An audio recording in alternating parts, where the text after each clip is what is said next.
details. The purpose of this example is just so I can refer to later on in the best practices. MCP, beforehand, if you're interacting with Claude, you might ask, I'm a business owner, I need to create an invoice for a pair of socks that's $2. How can you help me do that? And you can see it gives the steps on how you do that. With MCP, you can actually connect it to your actual PayPal account, for example, and then allow your agents to actually create this invoice for you and then just respond with a link. So as you can see here, when we talk about MCP servers, it's kind of like the standard protocol. You can think of it as a USB-C port for connecting to whichever clients. We have our host here, which could be Claude, it could be OpenAI, ChatGPT, as you know, whatever you pick your poison to be. And then we have our MCP servers here, which can connect to anything upstream. So, for example, here we have Calendar, Gmail, Slack. And the idea is allowing your MCP clients to communicate to each MCP server, so each client connects to one server, and perform the downstream tasks that you needed to complete. So it could be create a calendar invite, send out an email, Slack reminders, things like that. So where does Cloudflare sit in all of this?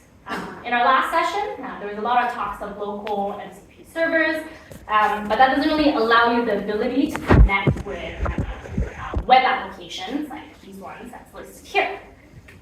So here is where you can think of Cloudflare coming in, is we are kind of like the USB-C actual connectors that can connect into the USB-C ports to allow you that connectivity into the interweb and complete tasks that you would like to complete more than your local environment.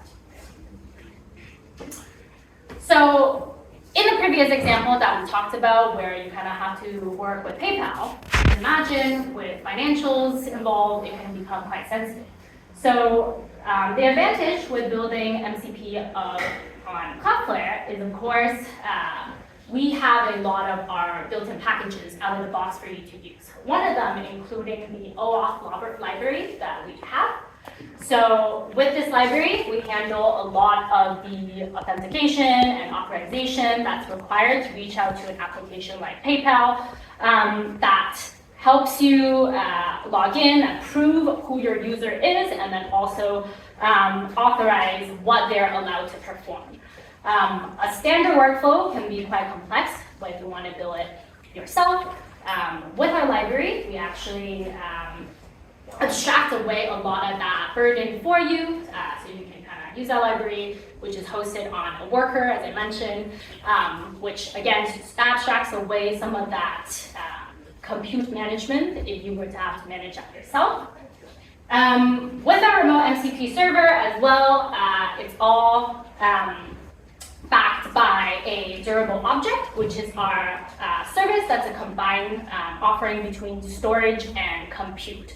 So basically kind of facilitates state, and then for more persistent storage, they each have a dedicated SQL database where you can store state.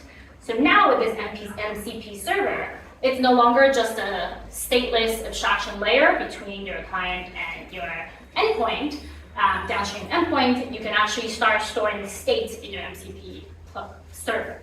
So it can become quite powerful. Going forward, you can build a lot of stateful applications, things like a grocery basket, for example, having information stored and populated here so that when your client is communicating with your downstream server or upstream server, they actually can recognize some of the state and previous user information. Another thing that I think will be really powerful as well once MCPs become more common and people start building a lot more is because we have MCP servers hosted on Cloudflare, it actually opens up to a lot of the downstream primitives that we already have available on the developer platform. So if you look at these services that are mentioned here, so you can actually trigger any type of job that's coming in at your MCP server layer that not only does the task that the agent is supposed to do, like creating a calendar invite. You can also, do an alert to a queue to process that event, or we can look at Workers AI, which is our GPU offering at the edge. Can do all sorts of crazy things, I guess. It depends on the use case you're trying to achieve. It kind of opens up this possibility to go beyond just that one task you're trying to achieve, but also fan out into different tasks that you want to achieve on your maybe self-hosted application.